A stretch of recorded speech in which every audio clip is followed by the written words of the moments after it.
Today on the Daily Dose, the 27 Club. Now known as the most elusive and tragic club in rock and roll history, the 27 Club became a widely recognized coincidence after the 1994 suicide of Nirvana frontman Kurt Cobain, who passed away at the age of 27, alongside other rock notables such as Jim Morrison of The Doors, Janis Joplin, Brian Jones of the Rolling Stones, and Jimi Hendrix. The 27 Club gained even further notoriety when 27-year-old Amy Winehouse died of alcohol poisoning in 2011. And while the unlucky club members have been closely associated with musicians, the club has expanded to include artists and entertainers, such as child screen actor Jonathan Brandis, who committed suicide in 2003 at 27 years of age. Other 27 Club members include Delta blues great Robert Johnson, who died of strychnine poisoning after coming on to the wife of the owner of a roadhouse where he was performing. Then there's Canned Heat guitarist Blind Al Wilson, who died from an accidental drug overdose. Ron Pigpen McKiernan of early Grateful Dead fame, who died from acute alcohol poisoning, while the Stooges founding bassist Dave Xander Alexander also passed from alcoholism. Another 27 Club inductee is Peter Ham of Badfinger, who committed suicide in 1975, 3 days before his 28th birthday. Chris Bell of Big Star died instantly in a 1978 car crash, while Minutemen punk rocker D. Boon died in a freak auto accident when the band's van rolled over in 1985. In 1988, Tagger turned legitimate artist Jean-Michel Basquiat died from acute mixed drug intoxication after he openly admitted to shooting 100 bags of heroin a day. Gits frontwoman Mia Zapata, who stormed Seattle's male-dominated punk scene, was beaten, raped, and strangled to death in 1993, leading grunge luminaries like Nirvana and Pearl Jam to raise money to hire a private investigator to track down her murderer, who was finally identified and convicted in 2003. Last in the 27 Club is Courtney Love's bandmate Kristen Pfaff, one of the mourners at Kurt Cobain's memorial service, who died 2 months later from a heroin overdose, making the 27 Club one of the deadliest membership. Alice takes a trip. First published in 1865, Lewis Carroll's Alice's Adventures in Wonderland, now commonly shortened to Alice in Wonderland, was first conceived 3 years before publication, when Carroll and the Reverend Robinson Duckworth rode up the headwaters of the River Thames in a boat with 3 young girls, a day which Carroll remembered as the Golden Afternoon. Carroll, whose real name was Charles Dodson, was a professor of mathematics at Christ Church University at Oxford. And on that golden afternoon, Lorena, Edith, and Alice were the daughters of Christ Church University's Vice-Chancellor, Henry Liddell. The boat ride began at Folly Bridge, Oxford, and ended up 5 miles away in the Oxfordshire village of Godstow.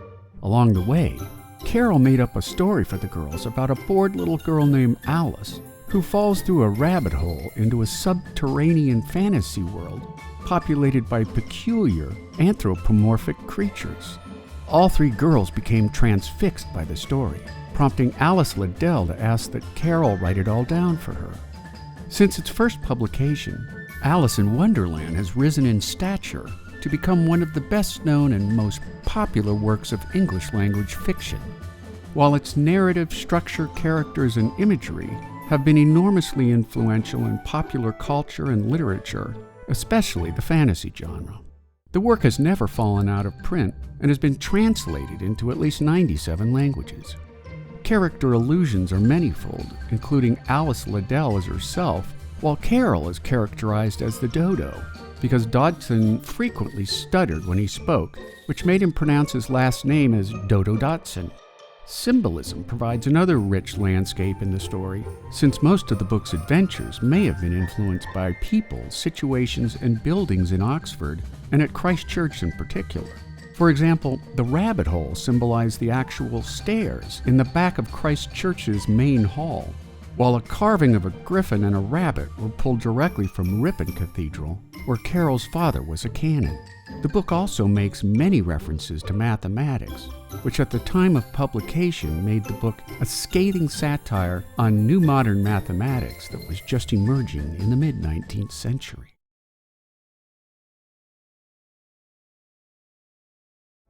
Aliens invade Europe. Born in 1948 in the Dutch seaside city of Scheveningen, Theo Jansen grew up with a talent for both physics and art. In his late teens, he studied physics at the Delft University of Technology, where he was involved in many crossover projects that combined art with engineering. In 1979, having left university without a degree, Jansen built a 13-foot-wide flying saucer out of inexpensive PVC pipe, painting it black before filling his creation with helium. The young artist launched his craft over Delft in 1980, on a day when the sky was particularly hazy. Light and sound emitted from the saucer, and because it was painted black against a hazy sky, some terrified eyewitnesses overestimated the UFO's size, while others swore it emitted a halo of light. Jansen himself would later note that his flying saucer caused a near riot, and while his machine was never recovered, he speculates that it landed somewhere in Belgium, after experimenting with a paint machine that painted silhouettes of people who stood before it. In 1990, Jansen began creating his mystifying strandbeestens, which in Dutch means beach animals. Jansen's moving kinetic structures are generally wind-propelled and have been described by the artist as examples of artificial life. All of his models are based on a system of triangles and connecting linkages, which convert the rotation of an axle into a stepping motion of 6 or more legs. This allows his strandbeest to travel over sand much more efficiently than if they were traveling on wheels.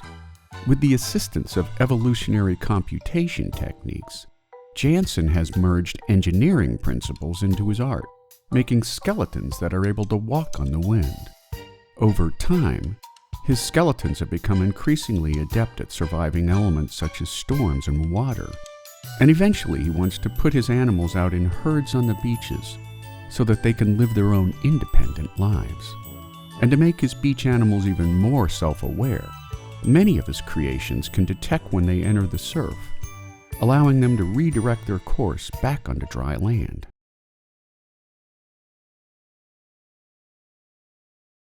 Beowulf. Considered by many scholars to be the oldest and most translated surviving story in the English language, Beowulf is an epic poem in the Norse tradition of heroic mythology, made up of 3,182 alliterative lines. And while much debate circles around when the story was put to paper, most place its anonymous authorship between 975 and 1025 AD. Set in 6th century pagan Scandinavia, present-day Sweden and Denmark, the story's protagonist is a hero of the Geats, who sails to the aid of Danish king Hrothgar after the king's mead hall comes under repeated attacks by a swamp monster named Grendel, who has been killing the Danes for years when he nightly angers over the noise and music spilling from Hrothgar's mead hall. After his epic journey to Denmark, Beowulf defeats Grendel and later his swamp hag mother, returning to Geatland to reign as king for the next 50 years, until a thief disturbs a treasure mound guarded by a dragon. And while Beowulf slays the dragon in a nail-biting fight, Beowulf succumbs to his injuries and passes away. Scholars have also debated whether the story of Beowulf was passed down by generations of storytellers in the oral tradition, infusing much embellishment along the way, leading some scholars to suggest that the Christian elements of the story were added years after its Norse pagan origin. While the story of Beowulf is written largely in the West Saxon dialect of Old English, other dialectal forms are present as well, further suggesting a long history of oral transmission prior to the story's written form. Still others have pointed to plot elements found in other pagan stories, including the Icelandic saga of Grettir, the Norse tale of Rolf Kraki, and his bear shape-shifting servant Bodvar Barki, while other persistent attempts have been made linking Beowulf to Homer's Odyssey and Virgil's Aeneid. Much more definitive parallels have been drawn to the Bible, in particular, many clear allusions to the books of Genesis, Exodus, and Daniel, making Beowulf one of the oldest English-language hotbeds of scholarly debate.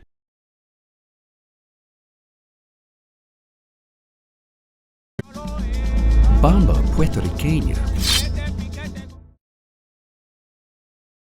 In the 1600s, after Spanish colonial settlers imported slaves to Puerto Rico from varying regions of the African continent, slaves united under a common language of resistance, resilience, and self-expression, now known as Bamba Puertorriqueña, or simply Bamba.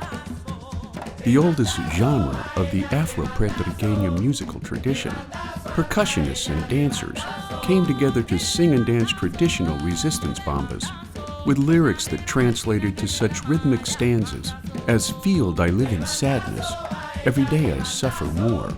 Oh God, what will become of me?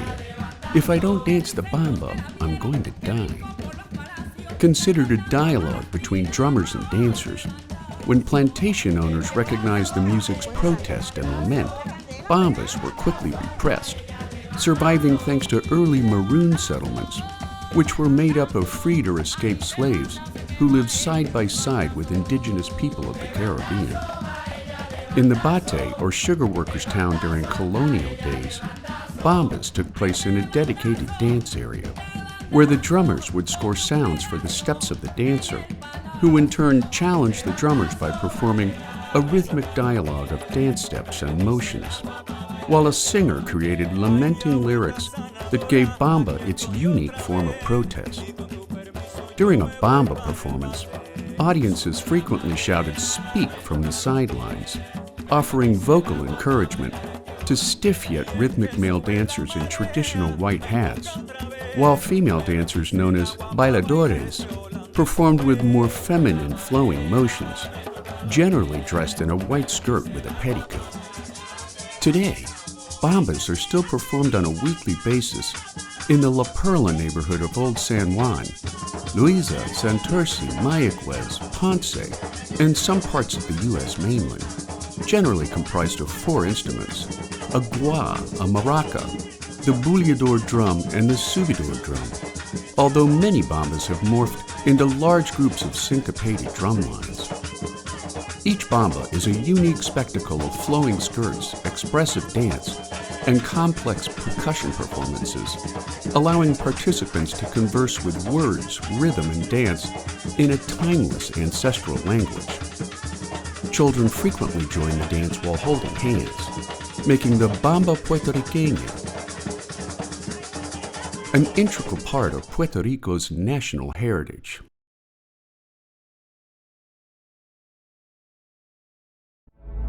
Today on the Daily Dose, Christie Girls. According to one art historian, the first Christie Girl painting appeared in an 1895 issue of Century magazine, most likely when future famed artist Howard Chandler Christie was a student at the National Academy of Design in New York City. A member of the Art Student League, and understudy to Impressionist artist William Merritt Chase, art historians believe that the second Christie Girl cover was published in Scribner's Magazine in 1898, entitled The Soldier's Dream, portraying the painter's idealized vision of American female beauty, which would catapult Christie to preeminence from the 1890s through World War I and beyond.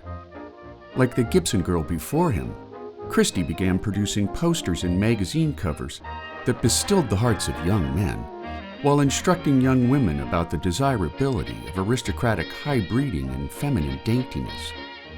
His fame intensified after his 1906 publication of 2 collections focused on his vision of female beauty, the Christie Girl and the American Girl, which helped to solidify his reputation as a top-shelf illustrator, at the same time imprinting an image of female beauty in the minds of highly impressionable young women of the day.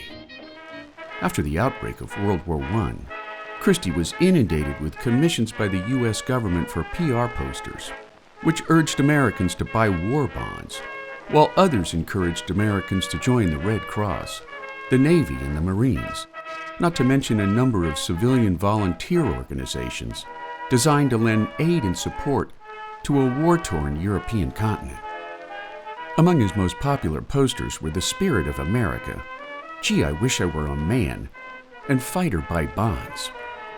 After his popularity soared on the coattail of his Christie Girls, from the 1920s until his death in 1952, Christie became a revered portrait painter to the rich and famous, including Presidents Teddy Roosevelt, Warren G. Harding, Calvin Coolidge, Herbert Hoover, FDR, and Harry S. Truman. Other famous subjects include William Randolph Hearst, King Edward VIII, war ace Eddie Rickenbacker, fascist leader Benito Mussolini, and aviator Amelia Earhart.